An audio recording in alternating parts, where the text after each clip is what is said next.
To Cliff Richard. Cliff is joining us. I'm told from picture seen already from London, he looks wonderful. Of course, Cliff, you know, doesn't smoke. He doesn't drink. He doesn't swear. He's never used drugs and practices celibacy. He makes the Pope look like Jack the Ripper. Gosh, he's a clean-living bloke and a very nice man, too. Cliff also loves tennis, so he'll be thrilled to know that Australia's #1 tennis player, Pat Cash, is joining us this evening. Another round of applause for Pat. We're about to cross to the Noma Studio Complex in Kensington. Is it? Yeah, Kensington in London. And at the moment, Cliff Richard and the band are rehearsing for a brand new album, which is called Shooting... the album itself is called Rock Connection. And I'm told that the number they're going through at the moment is called Shooting from the Heart. So we'll just wait a few seconds before we have the opportunity of talking to Cliff. This is live from the studios, the Noma Studio Complex in Kensington, London. So let's have a sneak preview.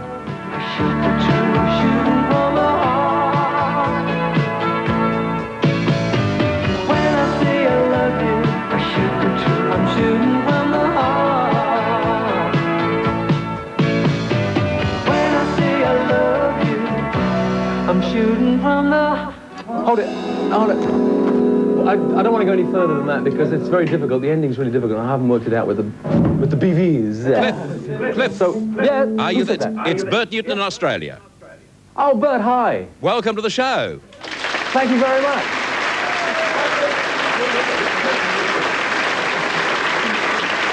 Oh, it's so nice having an audience at rehearsals. Yes, you've got a big audience here. We've got a slight delay here too on the sound, so I'll get into it. Of course, we're looking forward, Cliff, to your tour of Australia later this month. Not only to have the chance of seeing you, but also, I'm told that you're looking for a movie script. Oh, well, who's told you that? My researcher, and if that's not correct, she's gone. What a way to lose your job.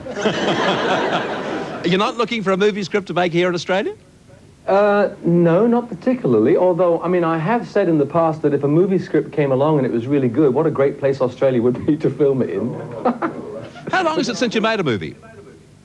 Oh, I made a... You mean a proper one? Yeah, a real one. A real movie would have been about 9 or 10 years ago. So why have you kept away from that scene? Well, because I think the movie scene is very, very competitive. And, of course, the stuff they're churning out now is so wonderful. I mean, if there's going to be a Cliff Richard movie, it's going to have to compete with Superman 1, 2, and 3, Star Wars, all these great films. And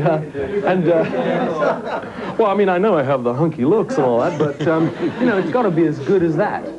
And I don't know. I'd rather make a really good album than a duff movie, so it's just a matter of waiting. Why, have you got a script there, Bert? Well, I'll write one for you if you think you'd just give me an idea of the sort of scenario you want, and I'll write one for you.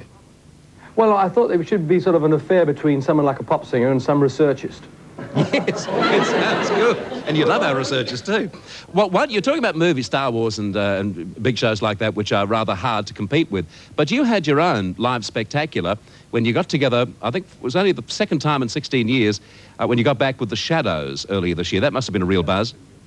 Oh, it was terrific because we've not actually played together more than twice in the 16 years because the Shadows kind of disbanded for a while. And I went ahead and did my records with session musicians. I then found an incredibly mediocre band who are traveling with... who will improve during the course of the next week or so that when we get to Australia, you'll see brilliance beyond everything.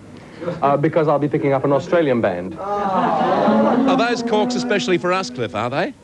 I beg your pardon? Are those corks around the percussionist's cap, are they especially for us? Apparently he was up all night making that. It doesn't look like it, Cliff. It doesn't look like it. The 4 corks came from 4 bottles, which are now sort of, I think, in the toilet here, aren't they? Cliff, I've got a surprise for you. One of our guests on the show this evening, sitting right beside me, is an old mate of yours. You love your tennis, and your friend, indeed, is Pat Cash, and he's waiting to say hello to you. G'day, Pat. How are you? How are you? I'm fine. How are you? Yeah, not bad, not bad. Hey, listen, how's Susie? Don't be cheeky. No. I think that's...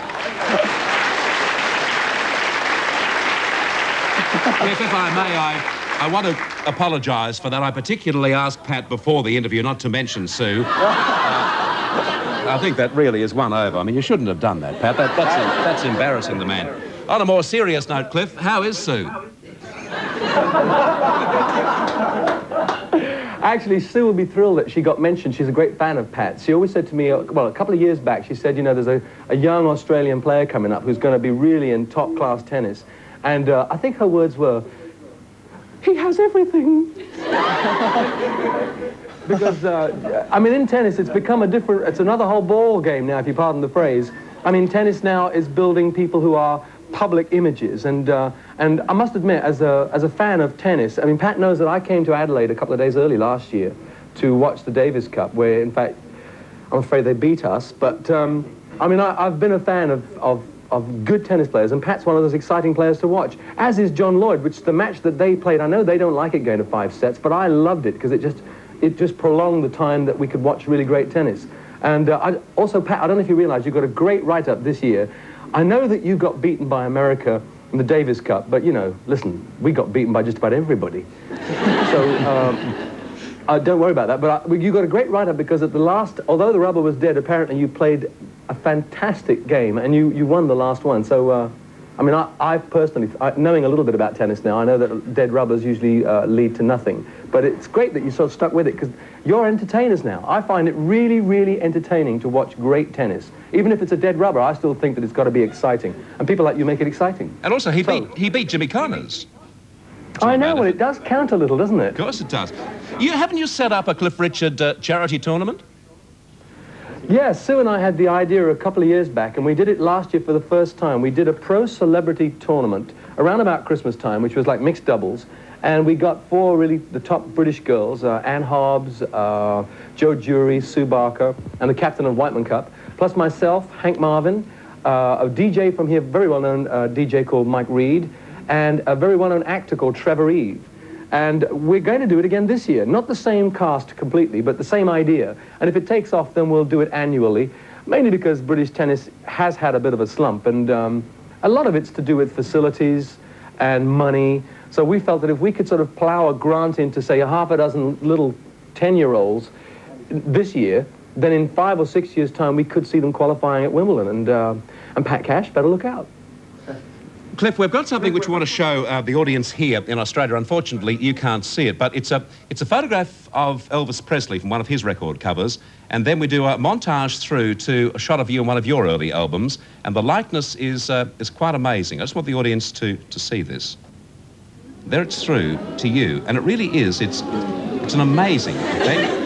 And it's, you know, I'd like you to see it when you get over here, because you'll find it hard to believe. Was he a great influence on your life? Your singing life? He was totally. He was the only influence musically, because although there were great singers out when I first started getting interested in listening to records on the radio and stuff, I mean, there were. When you think about people like Sinatra and Bing Crosby, Perry Como, and your Teresa Brewers and Rosemary Clooney's, they're all terrific singers. But none of them inspired me, or I guess my generation of singers. They didn't inspire us to be like them. When Elvis came along, the whole image, the whole charisma, the whole musical approach suddenly seemed brand new and very, very real. And so most of us stood in front of, you know, mirrors and tried to be like that, and some of us found we could be like it. The trick, I think, is, though, it's all very well being influenced by someone like Elvis, but over the years you've got to stamp something with your own personality, which I was lucky enough to do via television, films, and different types of records. But Elvis was the influence. If I always say, and it's going to have to be true till I die, if there hadn't been an Elvis, there could never have been a Cliff Richard. And I often wonder whether there would have been a Beatles or anybody, because we all followed on from the prototype. Did you ever meet him? No, I didn't. I wish I had now, because I did get the chance. I was in the States once promoting the Devil Woman record, in fact.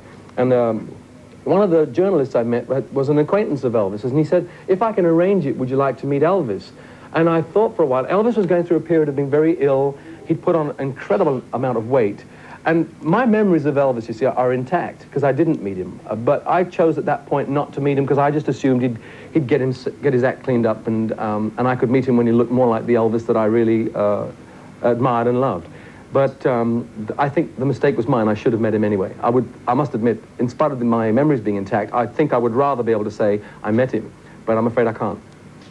Cliff, regardless that you've got just a pickup band there, I'm wondering if you'll do a song for us. Well, I'll tell you what I better do. We're smack in the middle of rehearsals, as you know, which is all that we do here is going to be seen in Aussie. I'll do one of my oldies. See, my band's far too young to remember some of the stuff that Bert, you and I know. Right. So I'll do something that I did with the Shadows when we did our reunion concert.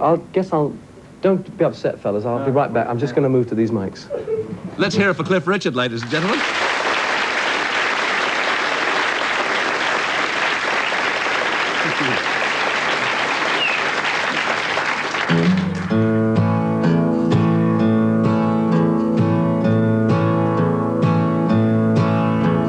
I got no bags and baggage to slow me down. Well, I'm traveling so fast, my feet ain't touching the ground. Traveling light, traveling light. Well, I just can't wait to be with my baby tonight. I got no comb and no toothbrush, I've got nothing to haul. I'm carrying only a pocket full of dreams, a heart full of love. They weigh nothing at all. Soon I'm gonna see that love look in her eyes. Well, I'm a hoot and a holler away from paradise. Traveling light, traveling light. Well, I just can't wait to be with my baby tonight.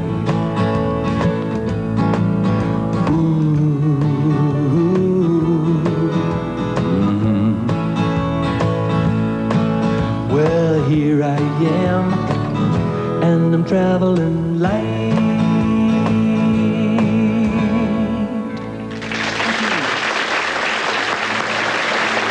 Cliff, thank you so much.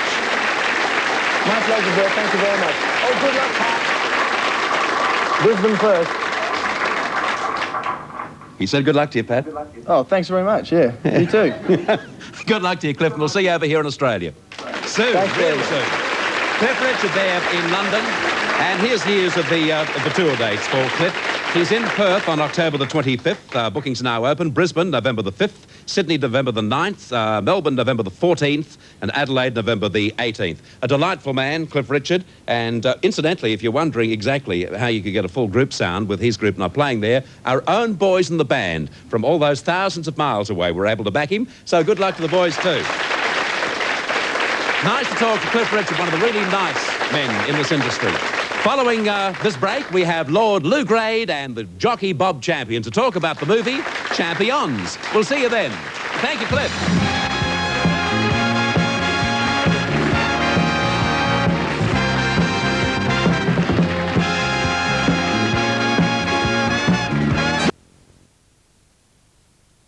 How are you? I'm fine. How are you, Sir Lou? Sensational. Sensational. I'm gonna play against you in the Pro-Am tennis tournament, and my partner is gonna be Pat Cash. Be in that, Pat, would you? You realize it's a mixed double, so are you going to put a skirt on? Of course, I'll do anything to make you happy. We've got to realise, of course, I'm sitting beside a man here, Cliff, aren't I, that at the moment is really smoking on his cigar. A man who is really a legend in his own lifetime, Lord Lou Grade, isn't he, Cliff? Well, I better warn you, I've only just started. Go ahead, Cliff. Well, you know, they played such a big part in my own career because in the early movies that I was involved in, Lou and Leslie were involved, and you know, you can't. When you look back, you realise that you never really do anything absolutely on your own, and certainly I never did. So that I have very great memories and a lot of appreciation and thanks for all the things that they did for me, because they presented me with another section of my career, i.e. the film world. Also, they were my agents and sorted out tours and things for me. So my connection with them was very, very strong, and I'm really grateful, Lou. I know that we don't work together as such anymore, but who knows? The next time... They're talking about a film, by the way, for me in Australia. If you could set something up with this research person... I'm writing a movie for him. We'll have a go. Okay, what, the three of us? Well, That's okay how now. much will you pay us for using your script? Cliff already is starting to bargain. Thanks for staying around there. I thought you might like to say hello to an old friend. Good on you, Cliff. Thank you, Chris. Thanks for the opportunity. Bye. God bless.